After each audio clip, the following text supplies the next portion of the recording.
Samala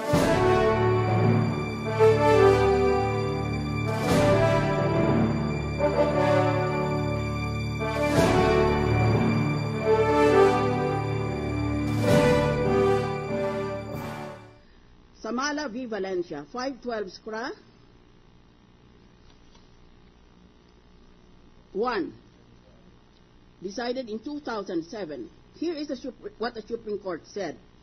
Respondent cannot feign ignorance of the fact that the title he submitted was already cancelled. In other words, the Supreme Court is saying, we are concerned, we are aghast that the lawyer knew that the document he submitted was false.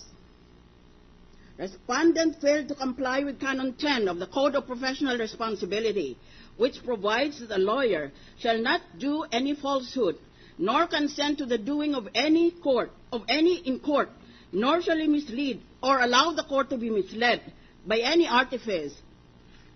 It matters not that the trial court was not misled by respondent's submission. Notice the court said, even if that false document did not mislead the court, still the lawyer is liable. Because the burden should not be placed on the court to determine whether the document is true or not. It is the duty of the lawyer who is introducing it. It matters not that the trial court was not misled by respondent's submission. What is decisive in this case is respondent's intent in trying to mislead the court by presenting this document. That's what the Supreme Court said. If the lawyer willfully introduced fake document, the Supreme Court will condemn the lawyer. I will see what the penalty was. Accordingly, the court finds the lawyer guilty of misconduct and violation of Canons 21, 10, and 1 of the Code of Professional Responsibility. He is suspended from the practice of law for 3 years, effective immediately upon receipt of this resolution. That is a decided case.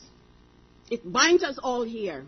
But that is in the case of a lawyer who knowingly and willfully introduced a fake document. Now let us grant the presumption of innocence to the prosecution panel. Suppose they did not know, as they indeed said in their pleading, they could not vouch for the authenticity of the document. Do they still have any liability? Yes, said no other than former Chief Justice Enrique Fernando, one of the most brilliant lawyers produced by this country. Justice Fernando wrote, in the case of Berenguer v. Carranza, 26 CRA,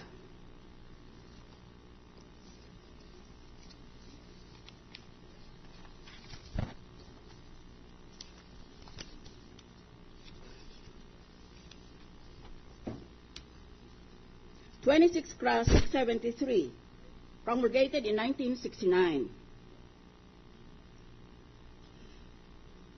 The lawyer had, in the preparation of the fake document, the lawyer had nothing to do with it. And therefore, the charge of deliberate deception obviously cannot be sustained.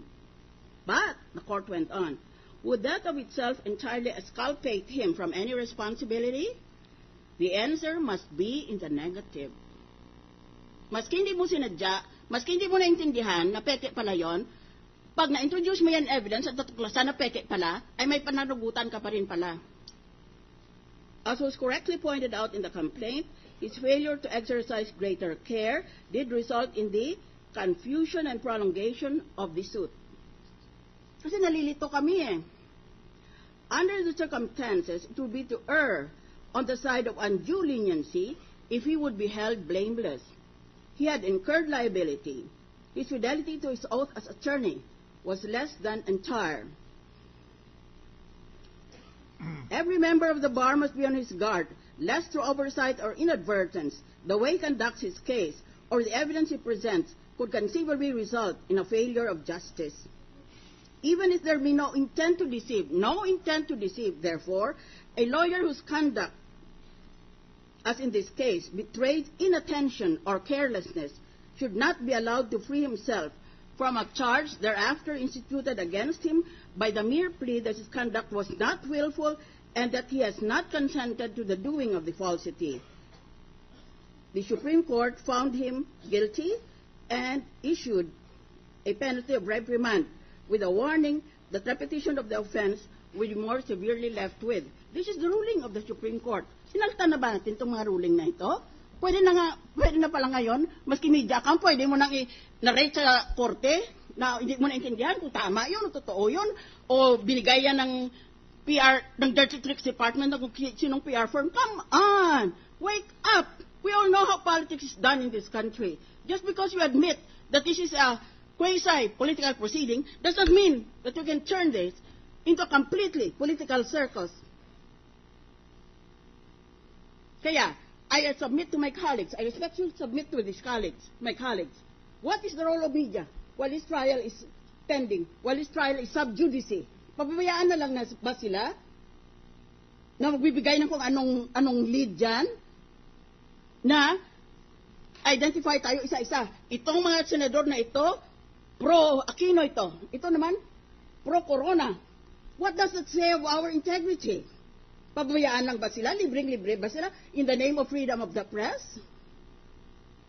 I think we should think very carefully about the sub judice ruling. While a case is pending in court, there is a gag rule. No person may, orally or through other means, by media, for example, comment on the merits of the case. Even we are not allowed to do that. Shall we allow media to do that? Nilista tayo isa-isa, dito kaliwa, dito sa kanan. May kaso dito Ay di kung ganun pala, if this is going to be trial by publicity, let us invoke the Constitution and ask for a change of venue. Perhaps out of the country.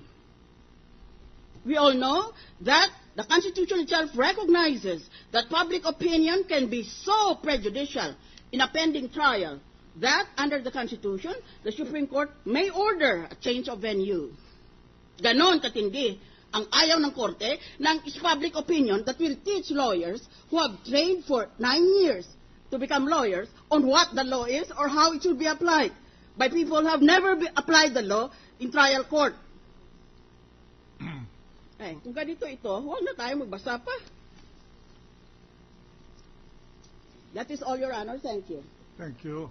Now, may I now state the position of this humble presiding officer, and this position is subject to the opinion of the court, of the Senate sitting as an impeachment court.